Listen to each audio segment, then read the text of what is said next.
So, if you can believe it, I have made more than 20 Elusive Oscar videos, and I have never explored the career of a director.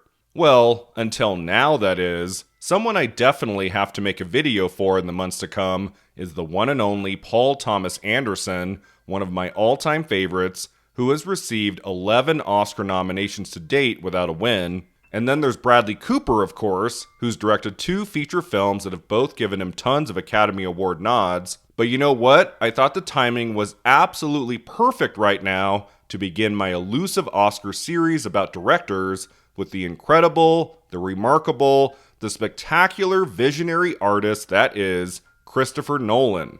Partly because he's one of my 5 favorite living directors, someone whose every new film is a momentous event, and partly because he has received a whopping 8 Oscar nominations throughout the years without a win. Now, hold on, I should preface that last statement by saying without a win to date, because let's be honest, you might be watching this video long after March 10th, 2024, when Christopher Nolan will indeed have won his elusive Academy Award, 2 of them actually, for Best Director and Best Picture, for 2023's most celebrated film, Oppenheimer. I recognize in recent days that if I were ever to make an elusive Oscar video about Nolan, I better frickin' do it now, because those 2 wins for this mastermind filmmaker are inevitable. 100% guaranteed. Still, isn't it hard to believe it took until 2024 for Nolan to finally win an Oscar? Like, how is that even possible? You look at his impressive list of films going back decades,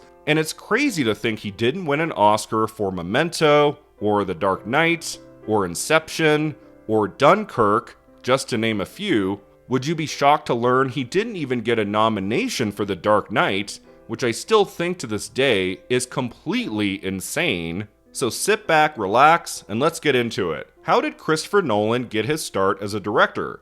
What Academy Award nominations has he received throughout the years? Before Oppenheimer, did he ever get close to a win? Has he made any movies that Oscar ignored? What's been the man's awards journey throughout the decades, and why is Oppenheimer the film that is finally going to earn him a couple of gold trophies? Oh yes, it's time for Christopher Nolan and the elusive Oscar. To start, let's go back to the beginning.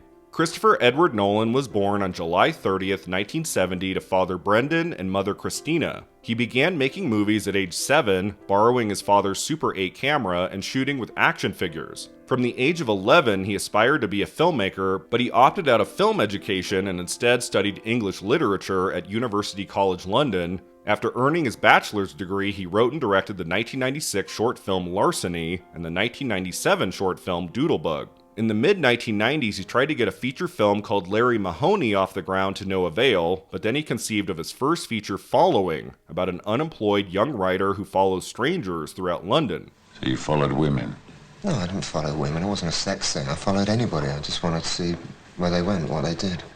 Most of the cast and crew of Following were Nolan's friends, and shooting took place on weekends for about a year. Following had a festival run throughout 1998, and had a modest release around the world in 1999. The film received a few festival awards, along with a British Independent Film Award nomination. Essentially, Following was successful enough to allow Christopher Nolan to make his true breakthrough, Memento, about a man with a form of amnesia who uses notes and his own tattoos to search for his wife's murderer. What happened is that Jimmy went to meet some guy named Teddy. He took a lot of money with him and he never came back. Jimmy's partners think I set him up. I don't know if you know this, Teddy, or how well. Neither do I. Don't protect him. I'm not. Help me. Newmarket Films took a chance on Nolan's screenplay and gave him a budget of $4.5 million, with Guy Pearce, Carrie-Anne Moss, and Joe Pantoliano joining the cast. The movie had its premiere at the 2000 Venice Film Festival, where it received glowing reviews and went on to play at the Toronto and Sundance festivals, before receiving a limited release in the United States in March 2001. The masterpiece that is Memento was my introduction to the world of Christopher Nolan at the age of 16, and oh my god, did this film blow my mind. I saw it twice in theaters, told everyone I knew to see it. If Following was the appetizer, Memento was the main course, Nolan already in full command of his craft. The film showed up on lots of critics' top 10 lists, and yes, some well-deserved awards nominations and wins followed. Nolan received a Golden Globe nomination for Best Screenplay, and he won Best Screenplay at Critics' Choice. He got a really awesome DGA Award nomination in early 2002 as well, and Memento won a whopping 4 prizes at the Film Independent Spirit Awards. Best Supporting Actress for Carrie-Anne Moss, Best Screenplay and Best Director for Nolan,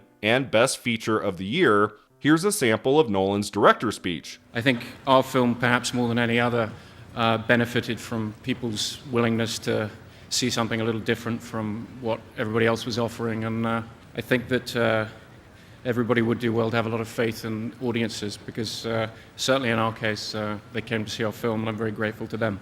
And then last but certainly not least, Memento received 2 Oscar nominations, a fantastic one for Dodie Dorn in Best Film Editing, and Nolan's first ever nod at the Academy Awards in Best Original Screenplay, which he shared with his brother Jonathan. Nolan lost in the category to Julian Fellows for one of that year's Best Picture nominees, Gosford Park.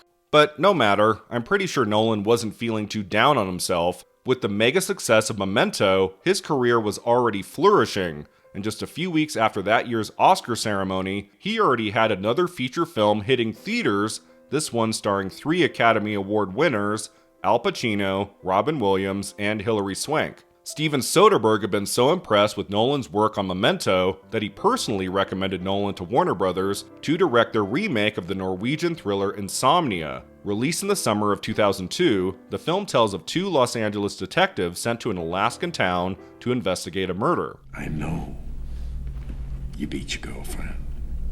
I know she was seeing somebody else.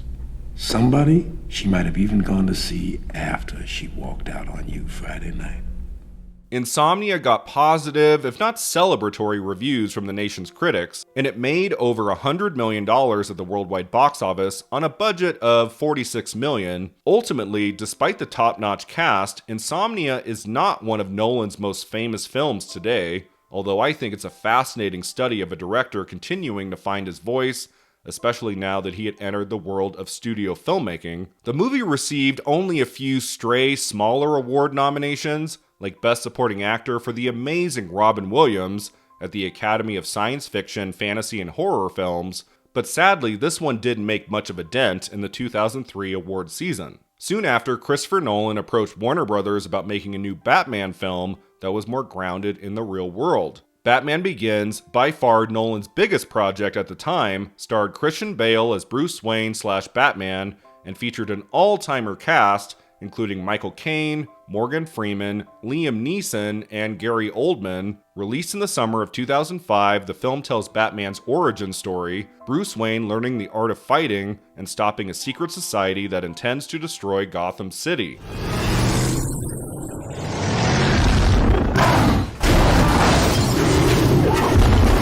I gotta get me one of those. There's no way around it. Batman Begins totally revived the franchise and left moviegoers very excited to see where things would go. It was 2005's 9th highest grossing film, and it received quite a few award nominations in early 2006, including 3 nods at BAFTA in production design, sound, and visual effects, and it received 1 Academy Award nomination, Best Cinematography for Wally Pfister, the gold trophy that night going to Memoirs of a Geisha. One other notable element of Batman Begins, it began an important, nearly 2 decades-long collaboration between Christopher Nolan and the one and only Cillian Murphy, who played Dr. Jonathan Crane/Scarecrow. More on this collaboration, of course, in a bit. Later in 2006 came Nolan's next feature, The Prestige, which starred Christian Bale and Hugh Jackman as stage magicians in 1890s London who battle against each other to try to create the ultimate illusion. It's too simple. This is a complex illusion. You only say that because you don't know the method. It's a double that comes out at the end. It's the only way. I've seen him perform the trick 3 times now, Mr. Carter. The Prestige is the same man. Nolan had collaborated with his brother Jonathan on the script for 5 years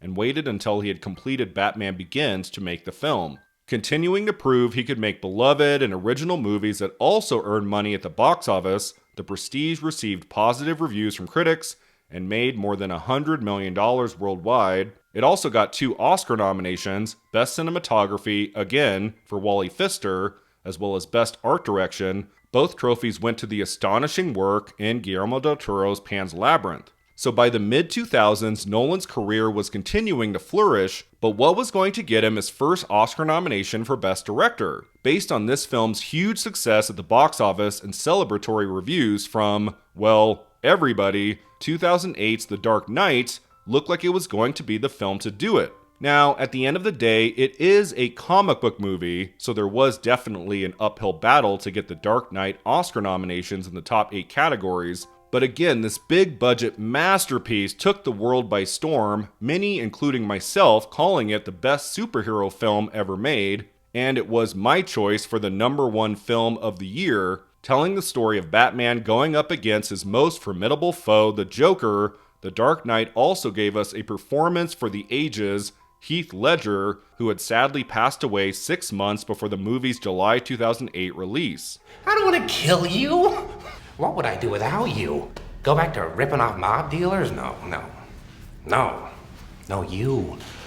You complete me. The Dark Knight earned more than $1 billion worldwide, and it soon started receiving award wins and nominations in early 2009. Nolan received a well-deserved Best Director nomination at Critics' Choice, but then he missed in the category at BAFTA, and yes, the Oscars. I remember holding out hope on Oscar nominations morning that The Dark Knight would get into Best Picture and Best Director like it should have, but sadly Academy members turned against the genre nature of the movie and went instead with The Reader. The Reader. Ugh. Still pisses me off to this day, honestly.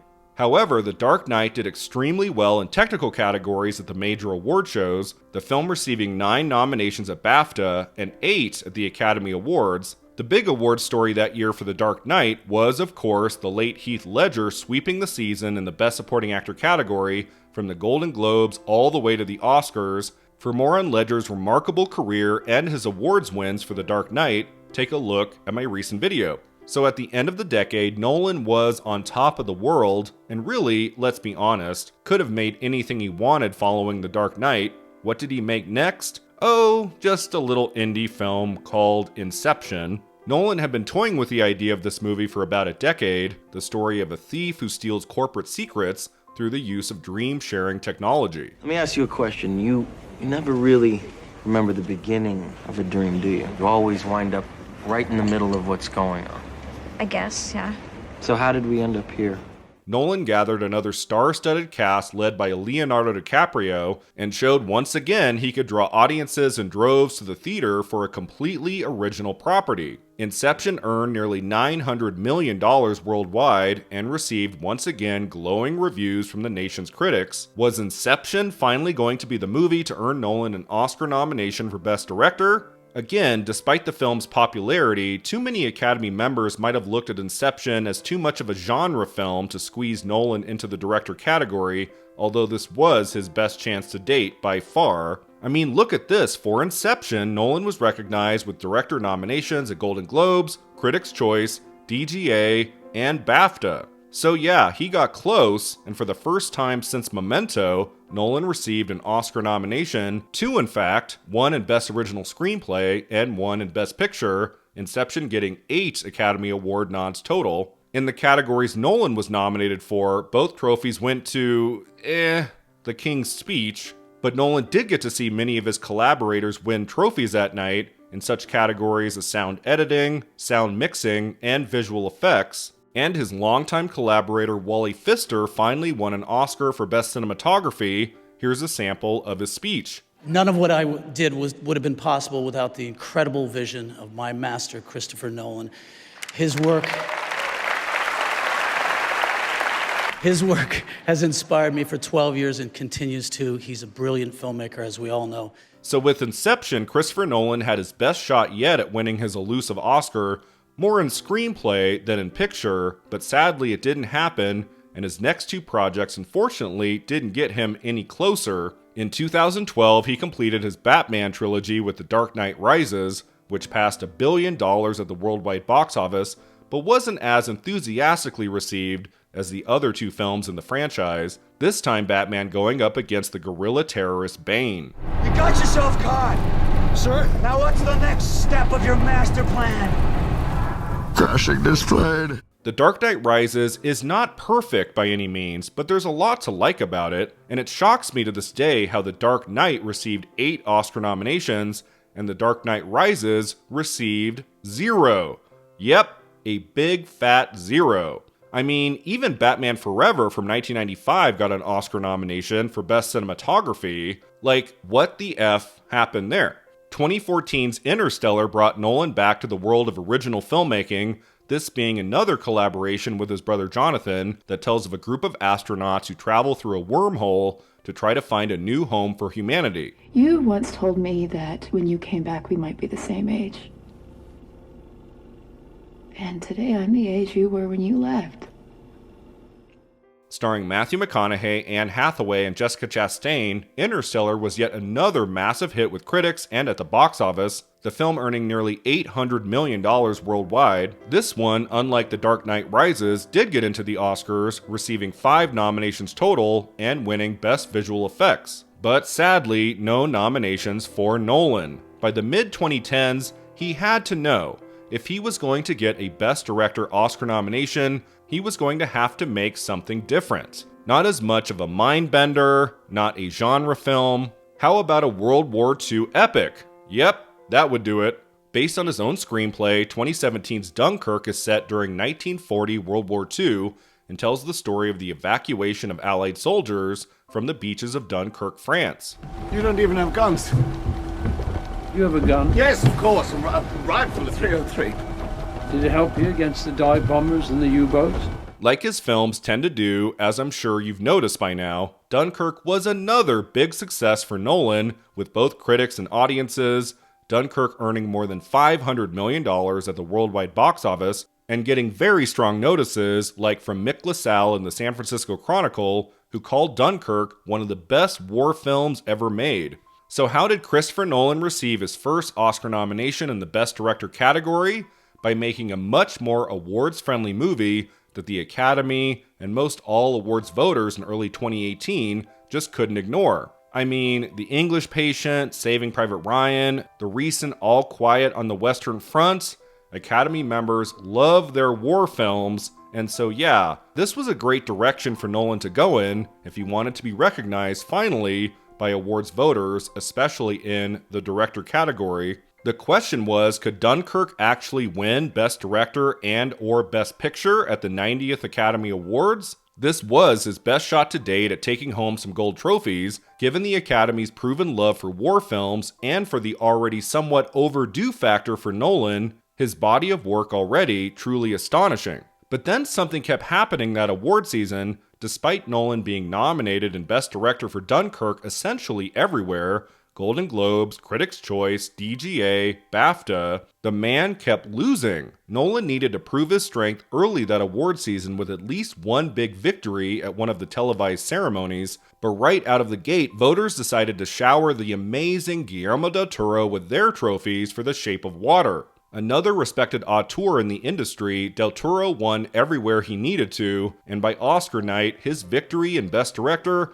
was a foregone conclusion. I've always wondered what went wrong with Dunkirk that award season, and I think 2 things hurt Nolan in the end. Enough voters could have argued the movie overall is a little cold in the face of the more emotionally appealing The Shape of Water, and the large ensemble cast and multiple storylines made it so that not one actor was ever singled out from Dunkirk to receive award nominations, and any film that doesn't get its actors nominated has a very tough road to winning Best Director and Best Picture, especially at the Oscars, where the large voting branch is its actors. I mean, even Parasite in 2020 had that SAG Ensemble win. So yeah, in early 2018, Nolan had to remain in his seat time and time again, but don't worry, his moment was coming. After Dunkirk, he made another big-budget mind-bender of a movie, Tenet, released at the height of the pandemic in the summer of 2020. Starring John David Washington and Robert Pattinson, the film tells of a man who travels through time to stop a world-threatening attack. As I understand it, we're trying to prevent World War III. Nuclear holocaust. No. Something worse. Tenet wasn't as well received as his other films, and it only made about $360 million worldwide, although the pandemic, of course, played a large role in that. Still, despite underperforming, Tenet managed 2 Oscar nominations in early 2021, winning Best Visual Effects. And now, that takes us to the present, a moment in time we have all been waiting for. Am I right? Christopher Nolan finally winning his elusive Oscar in the Best Director category for one of his most celebrated, brilliantly constructed, financially successful, epic masterpieces, Oppenheimer, released in July 2023. Now it's your turn to deal with the consequences of your achievement. The story of scientist J. Robert Oppenheimer and his role in the development of the atomic bomb, this film became an instant phenomenon, beloved by critics and audiences alike, and earning nearly $1 billion at the worldwide box office. I mean, a 3-hour historical film with lots of dialogue and characters, and a mix of color and black and white photography, making its way to nearly $1 billion? Just frickin' wow. Christopher Nolan continues to prove he has the magic as a filmmaker. He is one of our true originals, and if he couldn't quite pull through with an Oscar win for Inception or Dunkirk, he doesn't have to worry this time. Nolan's moment has arrived. Why is he finally winning the Best Director Academy Award? Here are the top 5 reasons. The first is, of course, he's been unstoppable all award season, winning Best Director at Golden Globes, Critics' Choice, BAFTA, and DGA. Even if he had missed somewhere along the way, which was always extremely unlikely, I still think he would basically have the Oscar in the bag. The fact that he's never come up short once this entire season is clear proof he can't lose on Oscar night. The only time I've ever been on the stage before was accepting one of these on behalf of our dear friend Heath Ledger. And that was complicated and challenging for me. And in the middle of speaking, I glanced up and Robert Downey Jr. caught my eye and gave me a look of love and support, the same look he's giving me now, the same love and support he's shown so many people in our community over so many years. The second reason is that, yes, Christopher Nolan is very much overdue for an Academy Award. As I said before, he's received 8 nominations to date, and he should have won something before Oppenheimer, but weirdly never has. Nothing for Memento, nothing for The Dark Knight, nothing for Inception, nothing for Dunkirk. I mean, it's kind of crazy when you think about it, and everyone in the industry is ready, more than ready, to reward this man. To mangle a quote from Sir Isaac Newton, if I appear tall, it's because I stand on the shoulders of giants. The particular giants I'm standing on are Kai Bird and Martin Sherwin, who wrote the incredible book American Prometheus, and spent 25 years doing it. I thank you, Kai, for trusting me with your work. And Marty, unfortunately, left us before I was able to show him the final script. But Kai, your constant reassurances once you saw the film that he would have approved have meant the world to me.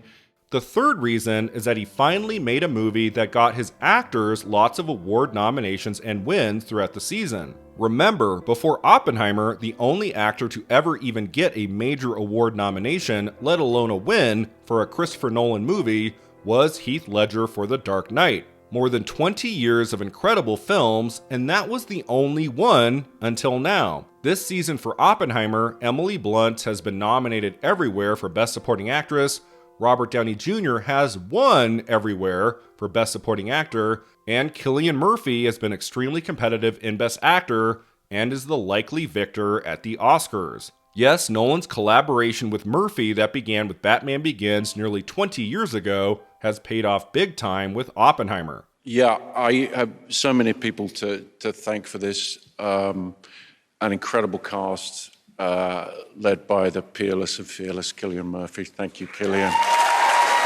And this is an incredible honor, and I'm very grateful for it. Thank you. Fourth, Nolan is one of the most respected filmmakers in Hollywood, someone who continues to make original and personal films that also manage to make billions at the box office. It's been a very tough road for movie theaters since the pandemic, and Nolan gave cinemas all across the world a gift with Oppenheimer, one of the few major films, along with Top Gun Maverick, Avatar: The Way of Water, Barbie, and the recent Dune Part 2, to get butts back in theaters again. A Best Director Oscar is a great way for the industry to say, thank you, Chris. We've never won this before, we've been nominated before, and every time we've found ourselves invited into this room, we've felt such support for whatever leaps we've taken or whatever risks we've taken from a group of people who understand how difficult it is to get anything made, let alone something that doesn't fit, pre-existing pattern of success. Thank you to Chuck Roven for telling me to read American Prometheus and starting a chain reaction that's spread over the world. So thank you. And the fifth and final reason, and certainly not least, is that Christopher Nolan made one of his very best films in Oppenheimer, a true modern classic that is going to stand the test of time. A movie everybody loves that earned 13 Oscar nominations total. I mean, what better film could he have made to finally earn him his elusive Oscar? As of this recording, it technically hasn't happened yet, but in some ways, it kind of already has. It's here, it's now, it is a certainty. Academy Award winner Christopher Nolan. Oh, how I love the sound of that. Thanks so much for watching and subscribing, and let me know in the comments below, how excited are you that Christopher Nolan is finally winning his elusive Academy Award for Oppenheimer? And is there another film he's made you think he should have won an Oscar for already? We'll see you next time at the Awards Contender.